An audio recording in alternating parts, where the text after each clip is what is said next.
अस्सलाम वालेकुम जी।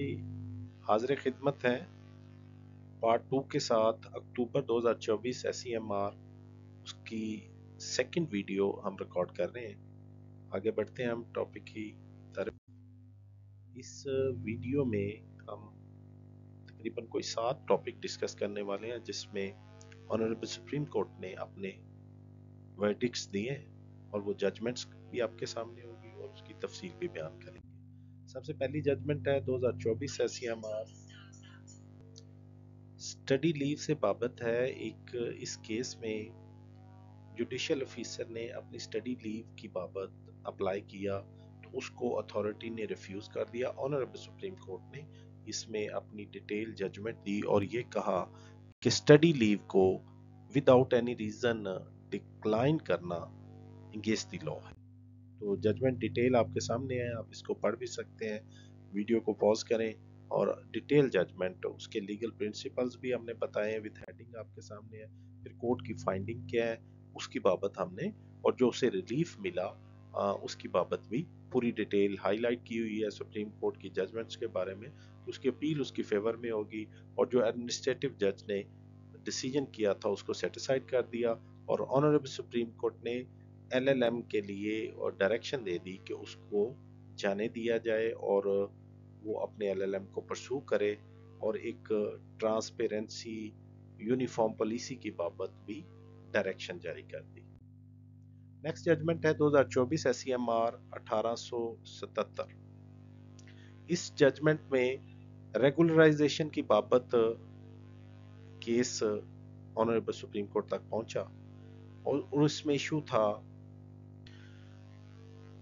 कि कोई भी एम्प्लॉय जो कि कॉन्ट्रैक्ट का एम्प्लॉय है, कॉन्ट्रैक्टर का, क्या वो रेगुलराइज हो सकता है। तो इसमें मेरिट पे जाने की बजाय ऑनरेबल सुप्रीम कोर्ट ने ये कहा कि इस तरह के केसेस को एविडेंस रिक्वायर्ड होती है और ये रिट पिटीशन में डिसाइड नहीं हो सकते।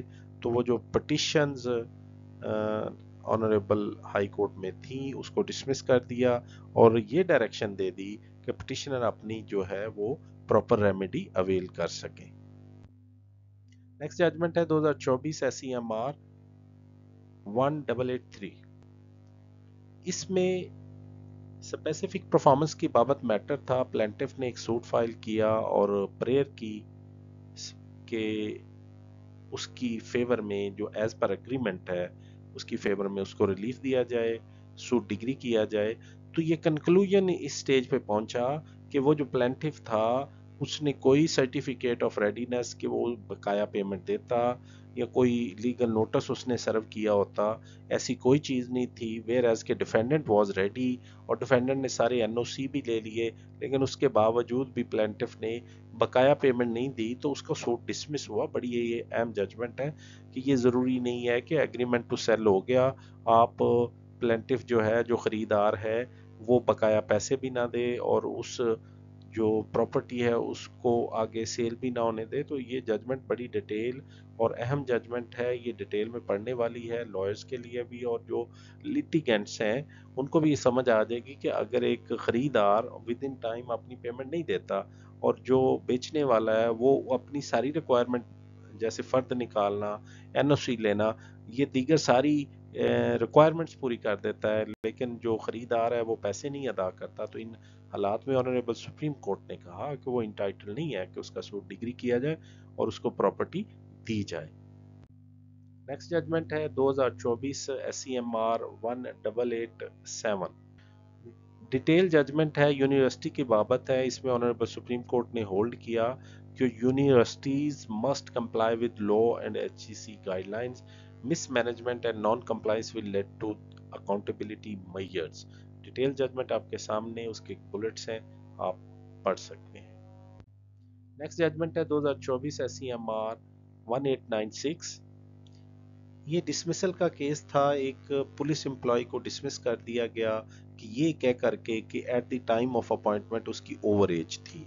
तो पूरा डिटेल इसको ड्यू प्रोसेस को डिस्कस किया गया, डिस्क्रिमिनेशन को डिस्कस किया गया, डिपार्टमेंट के लैब्स को डिस्कस किया गया और एज रिलैक्सेशन जो पॉलिसी है उसको डिस्कस करके ऑनरेबल सुप्रीम कोर्ट ने उस पिटीशन को कन्वर्ट करके अपील में کنورٹ کر دیا اور الاؤ کرتے ہوئے اس ڈسمسل آرڈر کو سیٹیسائیڈ کیا. میٹر ٹریبونل کو دوبارہ ریمانڈ کر دیا گیا اور یہ کہا کہ یہ ساری چیزوں کو مد نظر رکھتے ہوئے آپ اس کیس کا فیصلہ کریں. نیکسٹ ججمنٹ ہے 2024 ایس سی ایم آر 1902.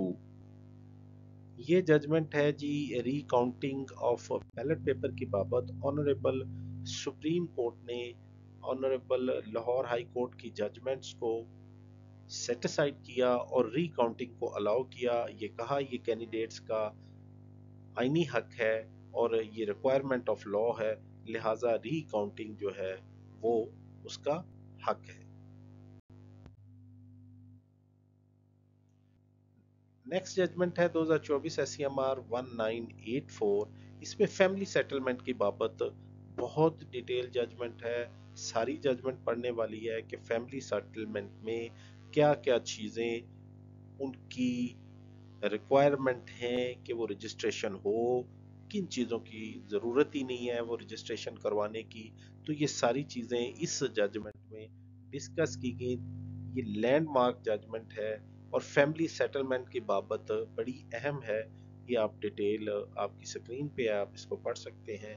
آپ لائبریری سے بھی لے کے ججمنٹ پڑھ سکتے ہیں کہ فیملی سیٹلمنٹ کیسے ہوگی، کن حالات میں اگر پراپرٹی ٹرانسفریبل ہے اور کن حالات میں اس کی رجسٹریشن کی ضرورت ہے اور کن حالات میں رجسٹریشن نہیں